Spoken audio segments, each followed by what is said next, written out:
ओम नमः भगवते वासुदेवाय।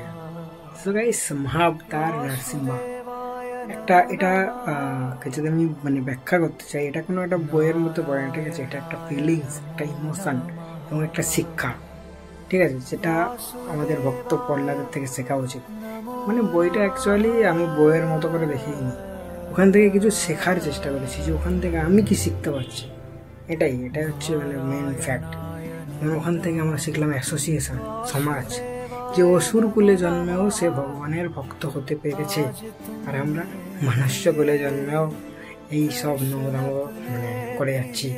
যে সমস্ত সাধু সন্তরা ভালো ভালো কথা বলছে, যেমন প্রেমানন্দ বাবা, তাদেরকে ক্রিটিসাইজ করার চেষ্টা করছি, তাদেরকে নিচে দেখানোর চেষ্টা করছি। এইগুলো হচ্ছে আমাদের সমাজ শেখাচ্ছে। কিন্তু ওই বইটা অ্যাকচুয়ালি আমার মতে সবাইকে দেখা উচিত, এবং বইয়ের মতো করে না, একটা শেখার মতো করে দেখা উচিত, যার দ্বারা আমরা কিছু একটা শিখতে পারবো এবং সেই শিখে সেটাকে আমরা আগামী দিনে কাজে লাগাতে পারবো। ঠিক আছে, তো আমার মতে বইটা খুবই ভালো, একবার সিনেমা হলে দেখতে পারো। আর যদি তোমরা সিনেমা হলে না যাও, আমাকে নিচে কমেন্টে করে দিও, আমি বইয়ের লিঙ্কটা তোমাদেরকে দিয়ে দেবো, ঠিক আছে? তো আমার মতে তোমাদের একবার দেখা উচিত। তো আশা করছি ভিডিওটা তোমাদের পছন্দ হয়েছে, এবং যদি তোমাদের বইয়ের পুরো ডিটেলস লাগে, যে কী কী আছে, আমরা ওখান থেকে কী কী শিক্ষা পেতে পারি, আমাদের নিচে কমেন্ট করে দাও, ঠিক আছে? আমি পুরো ডিটেলসে ভিডিও বানিয়ে দেবো।